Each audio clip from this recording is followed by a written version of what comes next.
दिवंगत सोमनाथ सूर्यवंशी यांच्या मृत्यूची चौकशी करून दोषी पोलीस अधिकाऱ्यावर खुनाचा गुन्हा दाखल करावा अशी मागणी पीपल्स रिपब्लिकन पार्टीने केली आहे।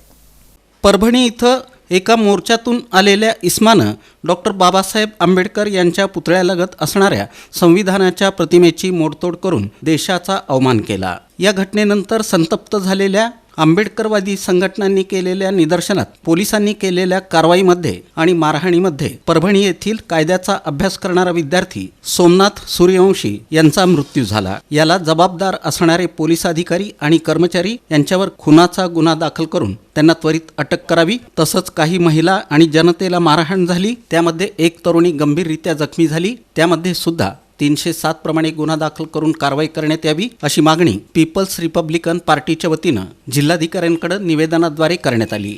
यावेळी पीपल्स रिपब्लिकन पार्टीचे प्रदेश उपाध्यक्ष राजाभाऊ इंगळे, प्रभारी शहर अध्यक्ष अनिल सोनकांबळे, बंटी उबाळे, अंकुश मडीखांबे यांची उपस्थिती होती।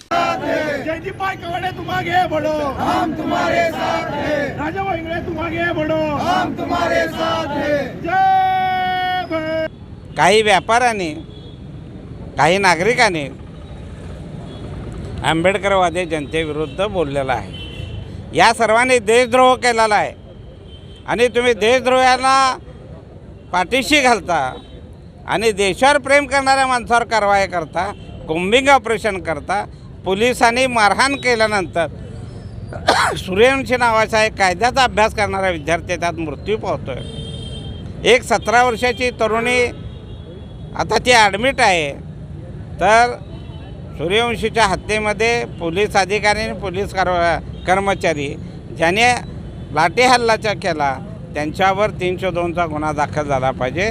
त्यासोबत देशद्रोहाचा सुद्धा गुन्हा दाखल झाला पाहिजे आणि त्या तरुणीवर ज्याने हल्ला केला त्यासुद्धा पोलिसांवर देशद्रोह आणि 307चा गुन्हा दाखल झाला पाहिजे।